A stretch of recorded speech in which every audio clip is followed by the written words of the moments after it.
today's vlog. Ayan guys, meron kaming lakad po ngayon sa anak ko guys. Meron kaming pupuntahan kasi isa kami sa na-invite din po niya.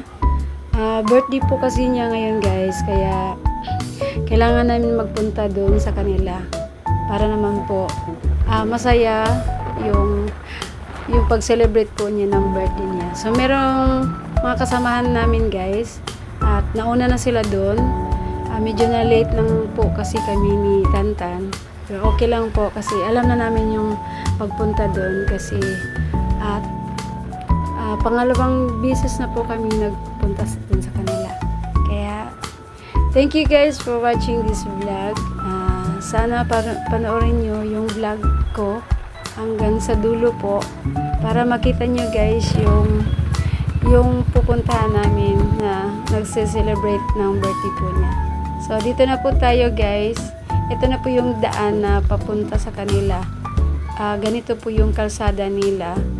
So, hindi naman masyadong malayo guys. Sakto lang. Dahan-dahan lang kami dito kasi naulan kasi kanina kaya hindi kami pwede biyahe ng mabilis po. Kailangan dahan-dahan lang po. Kasi rough road kasi yung daan po nila dito guys. Kaya salamat sa nag-birthday po at na-invite po kami. So wala kaming dalang regalo guys. Kakain lang kami doon at mag-prayer po sa kanya. Kaya ayan guys, at medyo malapit na po tayo sa bahay po nila. Mga kasamahan namin guys is nandito na pala. So ito na po yung bahay guys na pupuntahan namin. So dati guys, yung bahay po nila, nagpunta kami dati is po yun, nagpa-blessings po ng bahay. Tapos ngayon nagbalik kami uli kasi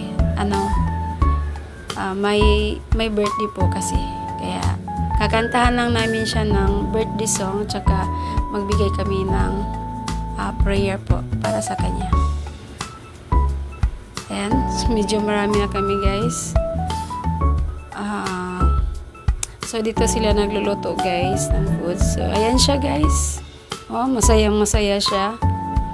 So mag-i-start na kami guys sa gagawin namin para sa birthday po niya. So luto na po yung mga pagkain. Ayan po yung lechon po nila.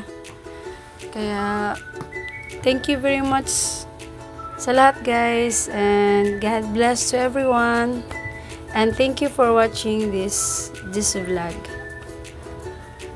Thank you very much.